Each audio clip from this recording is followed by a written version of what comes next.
Jeff, your character, Teddy Saunders, is the director of NASA, and he bears a huge responsibility when Mark Watney is first presumed dead, and then turns out he's alive.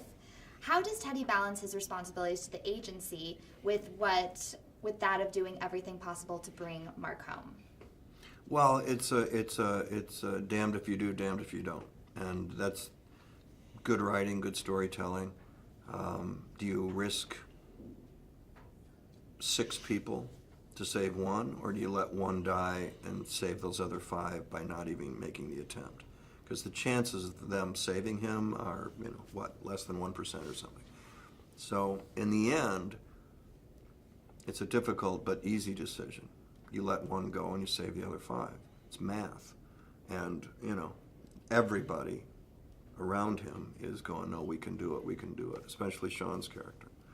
So it's the movie's full of a lot of tough decisions. What would you do? How do we fix this? How do we save him? And that's, I think, one of the great things about the movie. And Sean, like Jeff said, your character is the RH-3 flight director. And then what are the differences between him and his boss, Teddy, with his approach? I guess that they come from different backgrounds, and they have different ways of working, different modus operandi. And I feel as though Mitch is more of a kind of union man, as it were, and whereas Jeff's more with the company. And I think that's, I think it's a battle of wits to some extent, but... You've been there, though, too. You've been in space. I've done that, I've been with these guys. You wouldn't want to be left on Mars. And he's got this personal connection to it. Yeah. This guy doesn't, Yes. And so we're kind of at loggerheads there. We can't, and no doubt we've probably not seen this in the film, but we've had that conversation before, and we know we don't agree. And he's my boss, and but I'm prepared to stand up and say we've got to get this man back. He symbolises life. What we're doing, we can't just leave him. What's that going to say to the public? And when the public find out, then it leaves you in a difficult situations. And Donald is the one who comes up with the solution. It's a lot incredibly. Of people, it's a lot of people doing a lot of things that make sense for something that kind of doesn't make sense. Like saving him kind of is like, it is kind of, because like life doesn't really make sense to do that. Like the fact that he's like stirring poop and then takes like a potato and like makes food for himself, like that's crazy. Like put life there. Like, and I think that's kind of what the symbol of the movie is a little bit. It's like, it doesn't really make sense to save him. Like it's like to save other people. Like it really makes more sense to leave him. But like at the end of the day, like life in general is kind of crazy and like doesn't really make sense. So like we kind of have to save him. What do you do with the poop? He like stirred it like with water and then like that, and then the fertilizer. Or use it as fertilizer. That part. Boy, that's going to change, organic farming, don't you think? Yeah, but all across the country. You can make your own soil. A lot of nutrition in that. This is for an organic network, right? Yeah, that's what we were told. That's what we were told. Oh, I was trying to play to the audience. Horticulture. Donald, your character Rich is an orbital dynamicist at JPL. Can you explain in English what that means? Yo, I keep getting this, man.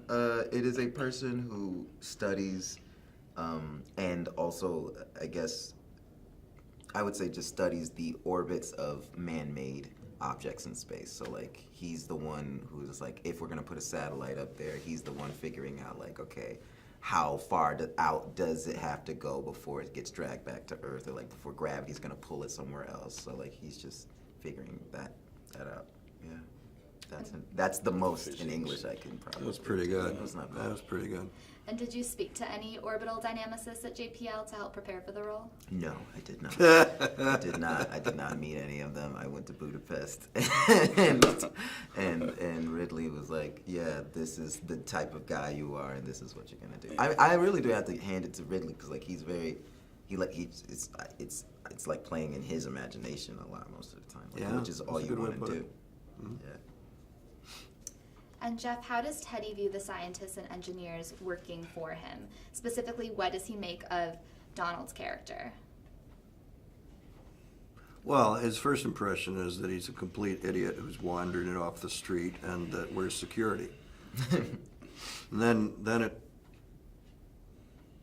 could, the stapler bit that he does in explaining it in very basic terms of what he's come up with, this brilliant savant has come up with. Teddy's forced to go, can it work? And the people around him go, it just might. And that's pretty exciting. It's good storytelling, you know. It's kind of, now the audience is going, well, how is it going to work?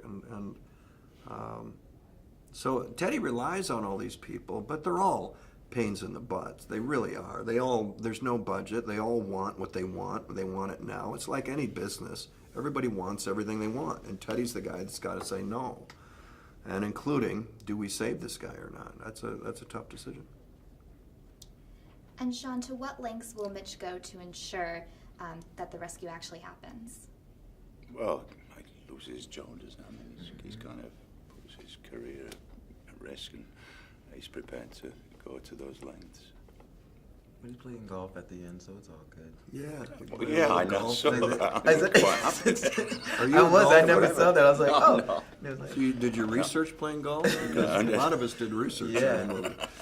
yeah, I had to research walking in a doorway. But Yeah. at the end, I was like, oh, how do people do that? How does JBL do that? You know. That's hard, that. Walking in doorways. Well, thank you all.